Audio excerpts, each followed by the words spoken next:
Alors vous avez travaillé et à la télé et en long métrage. Hmm. Pour vous, c'est quoi la différence? Il y a une grande différence ou ça devient de plus en Non, plus pour moi, il proche? n'y en a aucune. En fait, c'est vrai que moi, la télévision m'a permis de... Je faisais une série comme acteur en 93, 94, 95 qui m'a permis d'écrire mon premier film sans être payé, quoi, donc avec mes salaires d'acteur de série. Et donc je suis passé au cinéma, mais c'est la télévision, je lui dois beaucoup parce que c'est grâce à la télévision que j'ai fait du cinéma. Et c'est vrai que quand j'ai écrit Braco, que j'ai réalisé Braco pour Canal, c'était pour moi une intention de faire du cinéma à la télévision.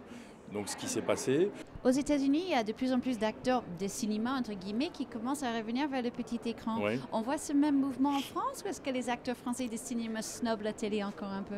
Non, en France, c'est très snob. La France, c'est très compartimenté.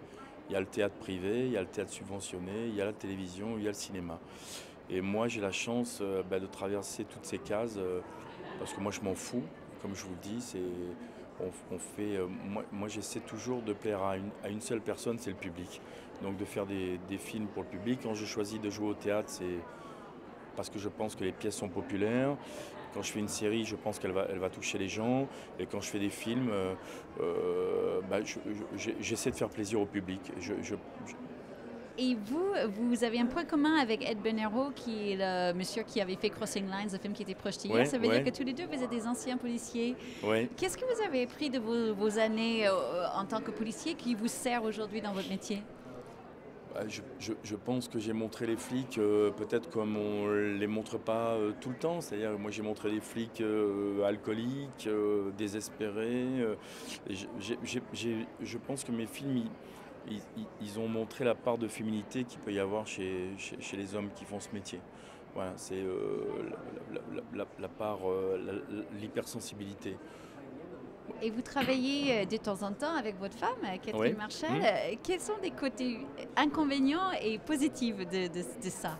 Quand on travaille ensemble, on se voit au moins parce qu'on se voit jamais. Donc, alors je sais pas si c'est positif ou négatif. Et, euh, et puis moi je trouve que c'est une belle actrice. Donc voilà, c'est d'abord une maman avant tout. C'est une femme super. Et j'ai juste envie de la filmer parce que je trouve que en France justement, c'est pas les meilleurs acteurs qui sont aux meilleures places. Et que moi toute ma bande, mais je parle pour Catherine, et je parle aussi pour mes potes, François Levental, Francis Renaud, qui sont d'immenses acteurs qui travaillent pas assez à mon goût.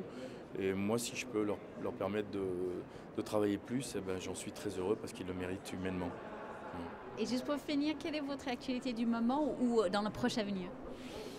Alors, mon actualité du moment, donc j'ai un film qui va sortir au cinéma avec Zabou, je fais son mari, donc c'est une comédie qui va sortir au cinéma à la rentrée. Ensuite, je prépare une nouvelle série pour Canal+, qui s'appelle Section Zéro, que je vais réaliser de février à juin l'année prochaine. Et je prépare deux longs métrages, un film sur la guerre de 14-18 et puis une comédie dramatique. Et puis j'ai un projet avec Christophe Lambert aussi, un long métrage. Super.